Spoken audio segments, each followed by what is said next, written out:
Hello, hello, my dear angling friends and fellow adventurers. Your fishing buddy is here, ready to dive deep into what promises to be a truly fascinating day out on the water.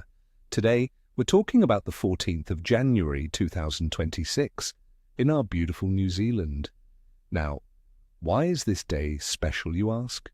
Well, it's smack dab in the middle of our glorious summer, and while the moon is playing a little coy, the warm waters and active fish are just begging for us to cast a line. Get ready, because I'm going to share some secrets that could turn an ordinary day into an epic fishing tale. We're going to break down the weather, the water, the moon, and most importantly, how to put some seriously impressive fish in your net. Let's get straight to the practical stuff, my friends, and talk tactics for our favourite New Zealand species. Knowing where to cast and what to use is half the battle, right? First up, the mighty snapper. It's summer, and this is prime time. With January still being within their spawning season, the bigger models are gathering, especially around the North Island, in areas like the Bay of Islands, the Hauraki Gulf, and the Coromandel Peninsula. My advice: look for them in depths of 5 to 15 meters, especially around rocky structures, mussel beds, and sand patches adjacent to reefs where they will be feasting. The slightly warmer water, averaging around 20 to 22 degrees Celsius in the northern coastal areas, keeps them incredibly active. For bait, fresh pilchards, squid, or mackerel fillets are absolute gold. If you are into soft plastics, try a 5 to 7 inch paddle tail in natural colors, jigged slowly along the bottom.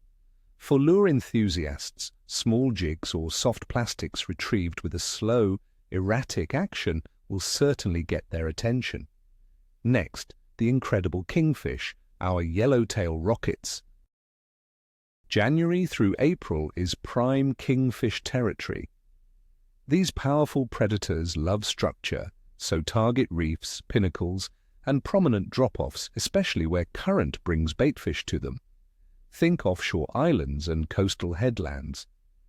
With the northerlies developing this morning, boat control will be easier, allowing for precise jigging and live bait presentation. Live kahawai or mackerel trolled slowly around these structures is deadly. For jigging, try a 200 to 300 gram stick bait or kingfish jig in chrome or blue and silver. Keep an eye out for workups, those telltale signs of seabirds diving, and baitfish splashing. That's a sure sign kings are in the area. And for our freshwater fanatics, the beautiful brown and rainbow trout. Summer sees them highly active, especially in our pristine South Island rivers and lakes like Taupo, Rotorua, Wanaka, and Wakatipu. The rivers are mostly low and clear, which means trout are very active, but also more wary. This is high summer New Zealand at its best, and a fantastic time for terrestrial fishing, with most trout being surface-oriented. So, small dry flies are your go-to. Think patterns imitating cicadas, beetles, or even grasshoppers if you are near grassy banks. A delicate presentation is key. Cast upstream and let your fly drift naturally. If the dry fly is not hitting, switch to a small nymph, perhaps a pheasant tail or a caddis lava imitation, fished subtly beneath your dry fly as an indicator. With more holidaymakers around, the fish might be a bit spookier, so consider exploring those less pressured, remote backcountry streams if you can. Now, let's break down the conditions and understand why the fish will be doing what they are doing. Weather-wise, for the 14th of January 2026 in New Zealand, we are looking at generally warm summer temperatures. For Auckland, expect a high of 27 degrees Celsius and a low of 20 degrees Celsius. The day starts fine, but a few showers are expected to develop in the afternoon. Wind will be northerlies developing in the morning. Atmospheric pressure appears to be relatively stable, which is generally good, but the afternoon showers might bring a slight dip, which can sometimes trigger a bite just before or after. The overall warm summer conditions with light winds are very favorable for active fishing. When it comes to water temperature, our New Zealand waterways are feeling summery. Northern coastal waters, especially around Auckland, are hovering around 20 to 22 degrees Celsius. In the southern regions, you are looking at around 15 degrees Celsius. These rising water temperatures are a huge factor, friends, as they boost the metabolism of fish, making them more energetic and eager to feed. In freshwater, the rivers are clear and warm, which is perfect for active trout. And the moon phase on the 14th of January 2026. The moon will be in a waning crescent phase with an illumination of about 11 to 17%. This means we are getting closer to the new moon, which happens a few days later.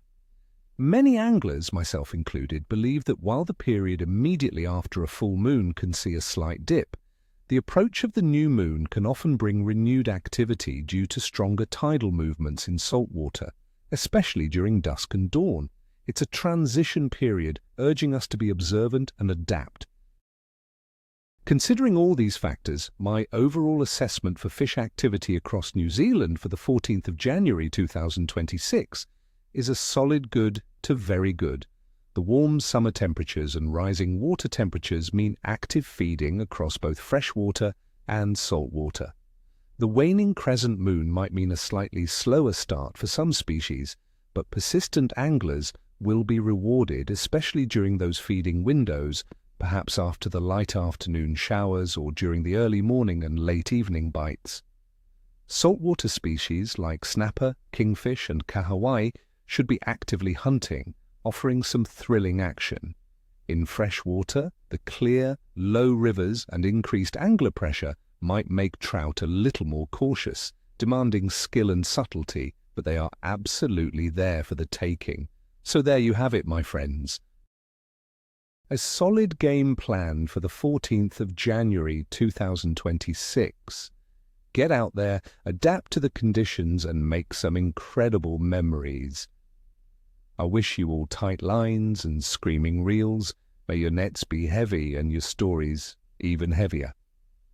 If you enjoyed this forecast, do me a huge favor, smash that like button, subscribe to the channel if you haven't already, and hit the notification bell so you don't miss any future videos. And tell me in the comments below, what are your go-to summer baits or lures in New Zealand? What are your plans for this upcoming week of fishing? Share your observations. I love hearing from you all.